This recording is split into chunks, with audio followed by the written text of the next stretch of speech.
ॐ अज्ञानतिमिरान्धस्य ज्ञानाञ्जनशलाकया चक्षुरुन्मिलितं येन तस्मै श्रीगुरवे नमः। वाञ्छाकल्पतरुभ्यश्च कृपा सिन्धुभ्य एव च पतितानां पावनेभ्यो वैष्णवेभ्यो नमो नमः। श्री कृष्ण चैतन्य प्रभो नित्यानंदा श्री अद्वैत गदाधर शिवसदि गौर भक्त वृंद। हरे कृष्ण कृष्ण कृष्ण हरे हरे, हरे राम राम राम हरे हरे। हरे कृष्णा। हम लोग पूर्व प्रसंग में भगवत तत्व की चर्चा कर रहे हैं कि जो भगवान है वो कौन है, भगवान का स्वरूप क्या है। तो पिछले संदर्भ में हमने देखा कि भगवान का कैसा है विग्रह, सच्चित आनंदमय है। अर्थात भगवान जो हैं तीन प्रकार के साधकों के लिए स्वयं को तीन प्रकार प्रकाशित करते हैं। जैसे जो ज्ञानी लोग हैं उनके आगे भगवान ज्ञान के रूप, ब्रह्म के रूप में प्रकाशित होते हैं, और जो योगी हैं उनके समक्ष भगवान परमात्मा के रूप में प्रकाशित होते हैं, और जो भक्त हैं उनके आगे भगवान के रूप में प्रकाशित होते हैं। और ये भगवान जो स्वरूप है भगवान का, यही उनका समग्र रूप है। क्यों? क्योंकि इसके अंदर ही भग का अर्थ होता है गुण, भगवान मतलब जो गुणवान है, यानी कि उनमें जो छह गुण हैं तो वो उसमें समग्र रूप से विराजमान है। छह गुण कौन कौन से बताए थे? ऐश्वर्य, संपूर्ण वीर्य, संपूर्ण यश, संपूर्ण श्री, संपूर्ण ज्ञान और संपूर्ण वैराग्य। तो ये किसमें है? अब भागवत के अंदर बताया है। 24 अवतारों की जो कथा है उसको बताने के बाद व्यास जी ने कहा एते चांश कला पुंसः कृष्णस्तु भगवान स्वयं।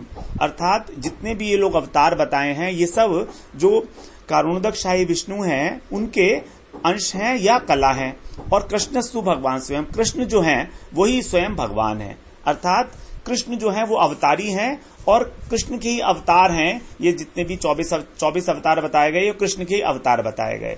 फिर भगवान ने गीता में खुद ही बताया है कि अहम ही सर्व यज्ञानां भोक्ता च प्रभुरेव च, कि मैं ही सब कर्तव्य कर्म जितने भी हैं यज्ञ उनका मैं भोक्ता भी हूं और प्रभु भी हूं, मतलब स्वामी हूं इनका। मैं मुझसे अलग इस सारे विश्व में, सारे ब्रह्मांड में कुछ भी नहीं है, और सारा का सारा विश्व मुझ में उस प्रकार से गुथा हुआ है जिस प्रकार मणियां एक हार के अंदर गुथी होती हैं, उस प्रकार से सारा विश्व भगवान में गुथा हुआ है। फिर हमने चर्चा की थी पंचोपासना की, कि पंचोपासना में जो 5 देवता हैं, शिव, सूर्य, गणेश, शक्ति अर्थात दुर्गा जी और विष्णु, ये पांचों देवता जो हैं ये भी उपास्य हमारे नहीं हो सकते। अब प्रश्न होता है कि उपास्य कौन है और इसके लिए हम कैसे उसको जाने, कहां से हमें जानना पड़ेगा। तो हमारे उपास्य कौन है, तो जिसकी हम लोग साधना करें, जिसकी हम लोग उपासना करें। तो इसके लिए श्रीमद् भागवत में ही मंगलाचरण जब किया है महर्षि व्यास जी ने, उन्होंने सबसे पहला जो श्लोक लिखा है प्रथम स्कंद का प्रथम अध्याय का प्रथम श्लोक, उसके अंदर ही वो बता रहे हैं कि हम लोग जो किसकी हमें उपासना करनी है। तो वहां पर उस श्लोक में बता रहे हैं, उस श्लोक को हम थोड़ा समझ लेते हैं। बता रहे हैं व्यास जी, जन्मादस्य तो अन्वयात इतरतश्चर्थेषु अभिज्ञः स्वराट तेने ब्रह्म हृदय आदि कवये मुह्यन्ति यत सूरय तेजो वारी मृदाम यथा विनिमयो यत्र त्रिसर्गो अमृषा धाम्ना स्वेन सदा निरस्तकुहकं सत्यं परम धीमहि। इसमें बता रहे हैं सत्यम परम धीमहि, अर्थात जो परम सत्य है वही ध्यान करने योग्य है। तो वो परम सत्य क्या है इसके लिए बता रहे हैं इससे पहले कि वो क्या क्या है। परम सत्य के गुण बता रहे हैं, इसमें विशेषण बता रहे हैं वो क्या करते हैं। सत्यम परम धीमहि, उन किसका हमको ध्यान करना है, कौन हमारे उपास्य हो सकते हैं। तो इसमें सबसे पहले बताया जन्माद्यस्य यतो, जन्माद्यस्य मतो जन्म आदि, अर्थात जिनसे इस विश्व की और सारे जीवों की उत्पत्ति होती है। या आदि मतलब उत्पत्ति के अतिरिक्त जिनका पालन करते हैं और जिसका विनाश कार्य। सारे विश्व की उत्पत्ति, विनाश और स्थिति अर्थात पालन, वो सब जिनके द्वारा होता है। और किस प्रकार से होता है? दो प्रकार से बताया, अन्वयात एंड इतरतश्य, अर्थात दो प्रकार से। कैसे? अन्वय रीति से और व्यतिरेक रीति से। अन्वय रीति का मतलब है, अन्वय रीति का मतलब होता है विधि, और व्यतिरेक का मतलब है निषेध। इसमें इसको दोबारा से समझें। अन्वय का अर्थ हो जाता है किसी चीज को डायरेक्ट कह देना, और व्यतिरेक का मतलब इनडायरेक्टली कहना। जैसे डॉक्टर हमसे ये कहता है कि आप ये औषधि लो इस रोग के लिए, तो वो औषधि क्या हुई? लेना अन्वय रीति। लेकिन वो परहेज बताता है व्यतिरेक रीति, अर्थात इसका परहेज करो तो तभी ये रोग जो है जाएगा आपका। इस प्रकार से जो अन्वय रीति क्या है? अन्वय रीति है कि जब हम देखते हैं कि एक घड़ा है, उस घड़े के अंदर मिट्टी है, तो मिट्टी घड़े के अंदर स्थित है, ये हो गई अन्वय रीति। अब यहां पर मिट्टी क्या थी? कारण है, और घड़ा है कार्य। घड़ा बना है मिट्टी से, तो घड़ा हो गया कार्य, और वो बना किससे है? उसका कारण क्या है? मिट्टी। इस प्रकार से कारण हो गया मिट्टी और कार्य हो गया घड़ा। तो जब कारण की कार्य में स्थिति होती है, जब कारण कार्य में दिखाई देता है, तब उसको बोलते हैं अन्वय रीति से। अर्थात भगवान इस विश्व के अंदर स्थित हैं। भगवान ने उत्पत्ति की विश्व की, तो भगवान इस विश्व के अंदर स्थित हैं। ये हो गया अन्वय रीति। लेकिन व्यतिरेक रीति है कि कार्य का करण से पृथक भाव। अभी यहां पर बताना है व्यतिरेक स्थिति कि भगवान इस जगत में स्थित भी हैं, लेकिन वो इसमें स्थित भी नहीं है। दोनों बातें एक साथ हैं। दोनों बातें एक साथ कैसे हैं? क्यों? क्योंकि ये जो विश्व है, जो संसार है, ये भगवान की जो माया शक्ति है, त्रिगुणात्मक, सत्वगुण, रजोगुण, तमोगुण, तो उसके कारण ये त्रिगुणात्मक विश्व है। लेकिन भगवान क्या है? भगवान गुणातीत है। इसलिए भगवान की इस विश्व में स्थिति नहीं भी है, अर्थात भगवान इस विश्व से अतीत है, इस विश्व से परे हैं, श्रेष्ठ है। इस प्रकार अन्वय और व्यतिरेक रीति से भगवान ने जिस विश्व की उत्पत्ति की, स्थिति की और पालन कार्य किया, ये इसका अर्थ हुआ। अन्वयात एन इतरतश्य। इतर का मतलब जो अन्वय से इतर है, अर्थात व्यतिरेक रीति। फिर बता रहे अर्थेषु। अर्थेषु का मतलब है कि इस विश्व को उत्पत्ति करने का कारण क्या था? क्यों उन्होंने विश्व को बनाया?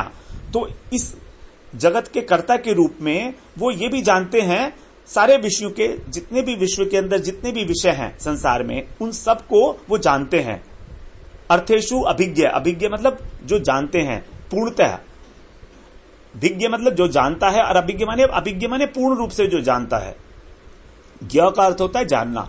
तो जो पूर्ण रूप से जानते हैं इस संसार में जितने भी अर्थ हैं, अर्थात जितने भी विचार हैं, जितने भी विषय हैं, जो कुछ भी जानने योग्य है, वो सब जानते हैं, क्योंकि भगवान ने बनाया, इसलिए वो जानेंगे ही। और फिर क्या बता रहे हैं कि और उनका जो ज्ञान है ये कैसा है? स्वतः सिद्ध है, ये उन्होंने कहीं से प्राप्त नहीं किया, इसलिए उनको बोला अभिज्ञ है। और फिर बोलते हैं स्वराट। स्वराट का मतलब है कि वो जो स्वयं प्रकाश वस्तु हैं, और वो प्रकाश रूप वस्तु होके स्वतंत्र रूप से विराजमान है, वो परम स्वतंत्र हैं। भगवान के ऊपर किसी का भी कंट्रोल नहीं है, इसलिए उनको बोला स्वराट, जो स्वतंत्र रूप से विराजमान होते हैं, राज करते हैं जो। इस प्रकार से वो स्वराट हो गए। फिर बता रहे हैं तेने ब्रह्म हृदा ये आदि कवये, अर्थात आदि कवि। आदि कवि का मतलब आदि जीव। तो जो आदि पुरुष हैं वो कौन है? ब्रह्मा जी हैं, जिनसे संसार की उत्पत्ति हुई। तो उन्होंने ही अपने संकल्प, भगवान ने अपने संकल्प मात्र से ब्रह्मा जी को सारा तत्व ज्ञान कराया इस विश्व के बारे में। ब्रह्मा जी ने, भगवान ने अपने संकल्प से सारा ज्ञान कराया ब्रह्मा जी के हृदय में प्रेरणा करके। वो कैसा ज्ञान था? मुह्यंती सूर्य है, जिसको जानकर, उस ज्ञान को जानकर तथा भगवान की लीलाओं को देखकर मोहित हो जाते हैं सारे लोग। सूर्य का मतलब जितने देवता लोग हैं, जितने विद्वान हैं, ऋषि मुनि हैं, वो सब भगवान की लीलाएं देख के और भगवान का जो एक पूर्ण ज्ञान है उसको देखकर मुह्यंती माने मोहित हो जाते हैं। उनको भगवान की लीलाओं का जो अर्थ है वो समझ में नहीं आता है। वो बहुत विद्वान है, देवता लोग बहुत विद्वान हैं, क्योंकि वो सत्व गुण में अवस्थित हैं, और लेकिन वो भी बुह्यत नहीं, मोहित हो जाते हैं। और मोहित किस प्रकार से हो रहे हैं, फिर आगे बता रहे हैं, तेजो वारी मृदाम यथा विनिमयो, विनिमय हो जाता है जैसे, किस प्रकार, तेजो वारी मृदाम, तेजो का मतलब प्रकाश, वारी का मतलब जल, मृदा का मतलब मिट्टी, स्थल। तो जिस प्रकार प्रकाश में जल का भ्रम हो जाता है, जल में स्थल का भ्रम हो जाता है, और स्थल में जल का भ्रम हो जाता है, जिसे हम मृग मरीचिया बोलते हैं। जैसे जंगल के अंदर रेगिस्तान में रेत से जब सूर्य की किरणें रिफ्लेक्ट होती हैं तो वहां पर भ्रम हो जाता है कि वहां जल है, तो मृग जो है उसके प्यासा होने के कारण वहां भागता है और वहां देखता है कि वहां तो स्थल है। तो इस प्रकार जैसे उसका विनिमय हो रहा है इन तीनों तत्वों का, पंचमहाभूत में जो 3 तत्व हैं, तेजो वारी मृदाम यथा विनिमयो, इनका आपस में जो परस्पर एक दूसरे से के साथ विनिमय हो रहा है, उस प्रकार जो है मुह्यंती यत् सूर्य है, वो जो देवता लोग हैं वो इस प्रकार मोहित हो जाते हैं, जिस प्रकार एक मृग मोहित हो जाता है, मृग मरीचिका की भांति। यत्र त्रिसर्गो अमृषा, त्रिसर्गो का मतलब है 3 गुण। भगवान में सत्वगुण, रजोगुण और तमोगुण, ये गुण बताए थे प्रकृति के गुण हैं, और भगवान इन गुणों से अतीत हैं, क्योंकि भगवान माया के स्वामी है, प्रकृति के स्वामी है, इसलिए वो इन तीनों गुणों से अतीत हैं। तो ये तीनों गुण ऐसा लगता है कि भगवान में है। त्रिसर्गो मतलब तीनों गुण, अमृषा लगते हैं, मतलब ये लगता है कि हैं मगर ये है नहीं। ये तीनों गुण लगता है, इनका भ्रम होता है। तो माया के इन तीनों गुणों से अतीत हैं तथा ये सत्य की भांति प्रतीत होते हैं। फिर क्या हो रहा था, निरस्त धामना स्वेन सदा निरस्त कुहुकम, कुहुक बोला, कुहुक का मतलब होता है मल का मतलब होता है जो कपटता, जो माया की कपटता है, माया की कपटता मतलब माया के 3 गुण। माया के 3 गुण क्या है, सत्वगुण, रजोगुण, तमोगुण। तो इन तीनों को क्या करते हैं, निरस्त कर देते हैं, मतलब इनका अतिक्रमण कर जाते हैं भगवान। और कहां रहते हैं, धामना स्वेन, अपने धाम के अंदर, अपने नित्य धाम में स्वयं प्रकाश होकर सदा विराजमान रहते हैं। और उनका स्वरूप कैसा है, सत्यम परम धीमहि, उस परम सत्य स्वरूप का हम ध्यान करते हैं। ये है भगवान, ये है हमारे उपास्य।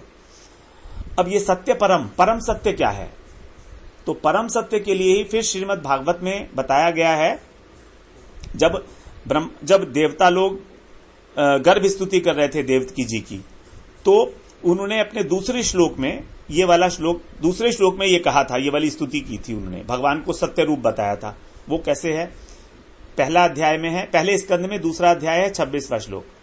तो वहां पर देवता लोग स्तुति करते हुए भगवान की बता रहे हैं, सत्यव्रतम सत्यपरम त्रिसत्यम सत्यस्य योनि निहितञ्च सत्ये सत्यस्य सत्यम मृत सत्य नेत्रम सत्यात्मकम त्वाम शरणम प्रपन्ना। देवता लोग बता रहे हैं कि आप किस प्रकार से सत्य स्वरूप हैं। इसमें सत्य शब्द जो है आया है 8 बार आया है इस एक श्लोक में। एक ही श्लोक है ये जहां पर सत्य शब्द 1 बार आया है, क्योंकि भगवान क्या है, पूर्ण सत्य हैं, उसको बताया है वो कैसे हैं। अब यहां पर सत्य किस किस विषय में सत्य है भगवान, सत्य व्रतम, जिनका संकल्प सत्य है, जिनका व्रत का मतलब संकल्प, जिनका सत्य संकल्प है और जो उस संकल्प की रक्षा करते हैं, तभी तो सत्य है ना। उनका संकल्प कभी भी उसका नाश नहीं हो सकता। और उनका संकल्प है क्या, उनका संकल्प है कि मैं अपने भक्तों की रक्षा करता हूं। एक बार भी अगर कोई भक्त शरणागति लेता है और कह देता है कि मैं आपका हूं, जैसे अर्जुन ने गीता में भगवान की जब शरणागति ली तब वो उसको अभय प्रदान कर देते हैं, वो उसकी रक्षा करते हैं। 9वें अध्याय में भगवान बता रहे हैं 31वें श्लोक में, कौन्तेय प्रतिजानीहि न मे भक्त प्रणश्यति। हे कौन्तेय, तुम अच्छी तरह से जान लो, ये सत्य बात है कि मेरे भक्त का कभी भी नाश नहीं होता, कभी भी। न मे भक्त प्रणश्यति, ये भगवान का सत्य संकल्प है। नंबर 2, सत्य परम। भगवान कैसे सत्य परम है, सत्य परम वही सत्यम परम धीमहि, यानी परम सत्य है। भगवान परम सत्य है और सत साधन के द्वारा प्राप्त होने योग्य हैं। परम का मतलब प्राप्त होने योग्य है, प्राप्त भी किया जा सकता है उनको। कैसे, सत्य साधन। और सत्य साधन क्या है, भक्ति ही एकमात्र सत्य साधन है। क्यों, क्योंकि भक्ति ही भगवान की जो है वो स्वरूप शक्ति की वृत्ति है। भगवान के अंदर जो अपनी शक्ति है वही जो है वृत्ति है उसकी भक्ति करना अर्थात सेवा करना। इसके बारे में आगे हम जब भगवान की शक्ति के बारे में विचार करेंगे तब ये बात क्लियर हो जाएगी। तो इसको भी ऐसे समझ लें। और भक्ति के द्वारा क्यों भगवान कैसे मिलेंगे, 11वें अध्याय में बता रहे हैं 54वें श्लोक में भगवान, भक्त्या तु अनन्या शक्य अहमेवं विधोर्जुन कर्तुम ज्ञातुम दृष्टुम च तत्वेन प्रवेष्टुम च परंतप। 11वां अध्याय जो भगवान ने जिसमें अपना विराट रूप दिखाया है और अर्जुन में स्तुति की है उसके अंदर, तो उसके अंदर भगवान बता रहे हैं भक्त्या तु अनन्या शक्य है, जो मेरा अनन्य भक्त है वही शक्य मतलब समर्थ है, अहम एवं विधोर्जुन है, मुझे इस प्रकार जानने में। अब वो मुझको जानकर क्या करता है, ज्ञातुम मुझको जान पाता है, फिर वो दृष्टुम मेरा साक्षात दर्शन करता है, तत्व पूर्वक जान लेता है, फिर मेरे को भगवान साक्षात दर्शन करता है और प्रवेष्टुम च परंतप है, और फिर मेरी लीलाओं में प्रवेश कर जाता है। तो सिर्फ एकमात्र भक्त ही भगवान को जानने में समर्थ हो सकता है, भगवान का दर्शन कर सकता है और भगवान की लीलाओं में प्रवेश करने का अधिकार भी प्राप्त कर सकता है भजन कर कर। यह है भगवान का दूसरा विशेषण जो उन्होंने दिया, सत्य परम। फिर कैसे हैं भगवान कह रहे हैं त्रिसत्यम। त्रिसत्यम का मतलब तीनों कालों में, अर्थात सृष्टि स्थिति और प्रलय तीनों समय में भगवान समभाव से अवस्थित हैं, या भूतकाल वर्तमान काल भविष्य काल में भगवान हमेशा हमेशा सर्वदा अवस्थित हैं, क्योंकि वो नित्य हैं। सत्य का अर्थ होता है नित्य हैं। फिर बता रहे हैं सत्य से योनिम, भगवान सत्य की योनि है, अर्थात सत्य की उत्पत्ति स्थान है। यहां पर सत्य दो प्रकार के बताए। सत्य एक तो हो गया जो जड़ सत्य है, वो है पंच महाभूत। पंच महाभूत आकाश वायु अग्नि जल और पृथ्वी, ये भी जो है पूर्णतः सत्य नहीं है, लेकिन इस विश्व की उत्पत्ति के लिए यह सत्य स्वरूपी है। इन्हीं से सबकी उत्पत्ति हुई है विश्व की, तो ये इसकी भी उत्पत्ति के कारण है। तथा जितने भी उनके अवतार हैं, जैसे भगवान सत्य हैं, ऐसे भगवान के जितने अवतार हैं, राम है, वामन है, व नरसिंह है, कूर्म है, मत्स्य हैं, जितने भी अवतार हैं, तो वो सब के सब भी सत्य हैं। सत्य से योनिम, उनको उस योनि है, उन सबकी मूल है, अर्थात भगवान अवतारी हैं कृष्ण, और बाकी सब अवतार हैं, क्योंकि अवतारी से ही अवतार जो है प्रकट होते हैं लीला के अनुसार, रिक्वायरमेंट के अनुसार। जहां पर भगवान की जितने प्रकाश की आवश्यकता होती है, भगवान अपने उतने ही प्रकाश लेकर उस अवतार के रूप में प्रकट हो जाते हैं।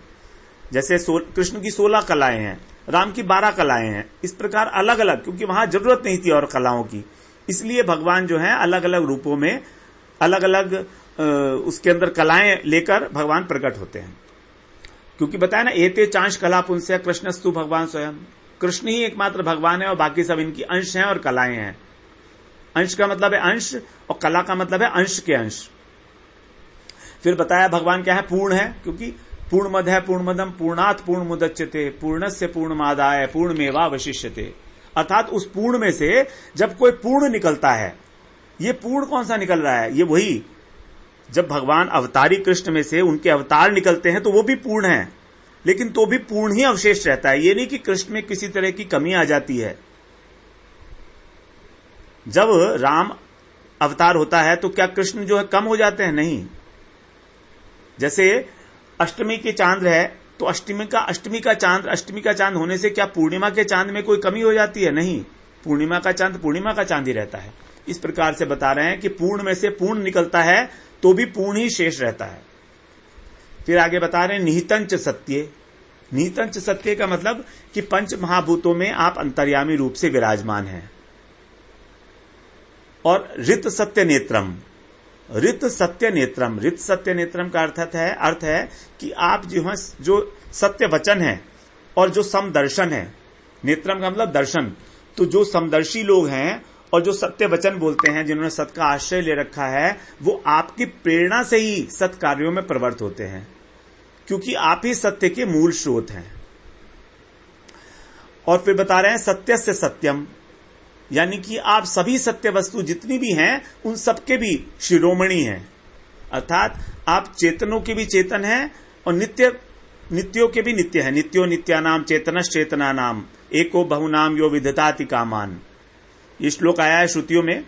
तो उसमें बताते हैं कि आप चेतन तत्व के भी चेतन है, अर्थात चेतन शिरोमणि है, और जो नित्य हैं उनके भी नित्य हैं, अर्थात नित्य शिरोमणि है। उसी प्रकार यहां बता रहे हैं कि आप जितने भी अवतार हैं उन सबके शिरोमणि होकर अवतारी हैं, स्वयं अवतारी हैं, उनके भी आश्रय हैं, उनके उद्गम स्थान है। यहां पर बता रहे हैं सत्य से सत्यम, और फिर बाद में बता रहे हैं लास्ट 8वां सत्यात्मकम, कि आप सत्यात्मक हैं। आत्मा का अर्थ बताया था शरीर, आत्मा, बुद्धि, मन, जितनी भी चीजें हैं, स्वभाव, यत्न, प्रयास करना, ये सब 7 अर्थ हैं आत्मा शब्द के। तो ये पूरे के पूरे जो शब्द हैं, 8 जो उसके अर्थ हैं आत्मा के, ये 8 के 8 अर्थ आपके ऊपर फलीभूत होते हैं।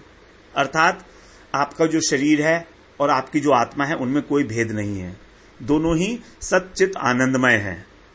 दोनों ही कैसे हैं? सत, चित और आनंदमय। तो भगवान का मन, भगवान की बुद्धि, भगवान का शरीर, भगवान की आत्मा एक ही तत्व है। तभी बताया था ना, अंगानीय से सकलेन्द्रिय वृत्तिमंती, भगवान के जितने भी अंग हैं उन अंगों में और अंगों की भी जो कार्य करने की क्षमता है वो उसके अंदर निहित है। अन्य इंद्रियों की जो वृत्ति है उस वृत्तियों से भी भगवान की कोई भी एक इंद्रिय उन अन्य समस्त इंद्रियों की वृत्तियों से संपन्न है। यहां पर यह सत्यात्मकम, तो आपका कैसा देह है? सत्यात्मकम, सच्चित आनंदमय स्वरूप है आपका। इस प्रकार भगवान को बताया कि ये भगवान है कौन, हमारे उपास्य कौन हो सकते हैं। हमारे उपास्य हो सकते हैं जो परम सत्य हैं, और परम सत्य वो हैं जिसमें ये 8 प्रकार की बातें बताई गई, कि वही हमारे वो एकमात्र उपास्य हो सकते हैं जो सर्वश्रेष्ठ है। और उपास्य वस्तु अब क्या होगी? परम सत्य होगी। और परम सत्य के 5 लक्षण कौन कौन से होंगे? नंबर 1, परम सत्य जो नित्य हो, क्योंकि सत्य है उसका हमेशा अस्तित्व रहेगा, इसलिए वो नित्य है, शाश्वत है, जिसका कभी नाश नहीं होगा, अविनाशी तत्व होगा, नंबर 1। नंबर 2, जो अभिज्ञ हो, अर्थात जिसका ज्ञान स्वतः सिद्ध हो। नंबर 3, जो विभु हो, अर्थात सर्वव्यापक हो। सर्वव्यापक अर्थात तब जिससे सभी उसकी उपासना कर सके। इस पूरे ब्रह्मांड में वो हर जगह पर मौजूद हो, तभी लोग उसकी सबकी उपासना कर पाएंगे ना, तभी वो एक वस्तु हो सकती है, वस्तु विशेष। तो जो नित्य हो, जो अभिज्ञ हो, जो विभु हो, विभु का मतलब होता है सर्वव्यापक होना, और जो प्रभु हो, प्रभु का मतलब है जो ईश्वर हो, ईश्वर का मतलब है जो सबका नियामक हो, जो स्वामी हो। तो जो नित्य हो, अभिज्ञ हो, विभु हो, प्रभु हो, जो नियामक हो अर्थात सबको कंट्रोल करने वाला हो, और जो लास्ट में 5वां हो गया जो आनंदमय हो। अगर आनंद नहीं है तो फिर क्या फायदा होगा?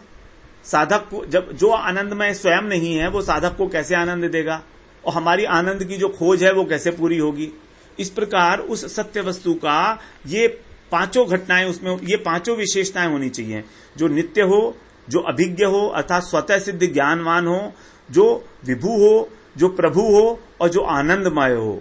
आनंदमय, आनंद मात्र हो, जो आनंद का उद्गम स्थान हो, आनंदमय मय नहीं, आनंद मात्र ही हो, हर तरफ से आनंद हो।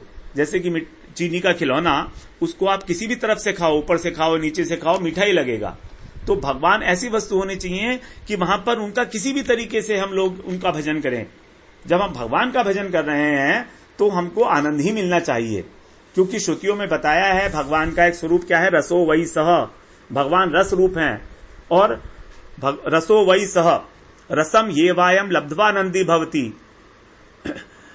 को हेवानाथ कह प्राणियात यदेश आकाश आनंदो न स्यात् एष हेवानंदयति।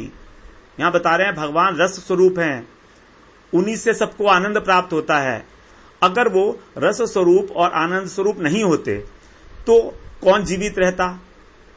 कौन जीवित रहता? अगर हमको आनंद नहीं है तो हम जीवित क्यों रहेंगे? और कौन अपने प्राण को धारण करने की चेष्टा करता? एष हेवानंदयति, इससे ये सिद्ध होता है कि वही एकमात्र हमको आनंद दे सकते हैं। इस प्रकार ये 5 वस्तु जो हैं भगवान में होनी चाहिए, तभी वो हमारे उपास्य हो सकते हैं, वही वस्तु हमारी उपास्य हो सकती है। अब ये 5 वस्तु किस प्रकार से हम देखेंगे कि कहां पर हमको मिलेंगी, तो उसके लिए हम लोग इस जगत में देखते हैं 3 वस्तुएं हैं। एक दृश्यमान जगत जो जड़ है, नंबर 2 जो जीव हैं, जीव 2 प्रकार के हैं, जीव 2 प्रकार के हो जाते हैं, है ना। एक हो गए बद्ध जीव और दूसरे हो गए देवता, वो भी बद्ध ही है वो भी, लेकिन वो थोड़ी हायर कैटेगरी में हो जाते हैं। तो जो मर्त्य लोक में है और जो देवता आदि लोग हैं वो हो जाते हैं। और तीसरा होता है विभू पदार्थ, जो भगवान स्वयं है। तो इस प्रकार से 3 वस्तु हैं। इन तीनों वस्तुओं में हम देखेंगे कि कौन सा हमारा वास्तविक उपास्य हो सकता है और क्यों, ये 5 पॉइंट्स ध्यान में रखते हुए तो हम लोग एनालाइज करेंगे नेक्स्ट टाइम कि किस प्रकार से भगवान ही एकमात्र हमारी उपास्य वस्तु हो सकते हैं। वंशा कल्पतरुभ्यश्च कृपा सिन्धुभ्येव च पतितानां पावनेभ्यो वैष्णवेभ्यो नमो नमः।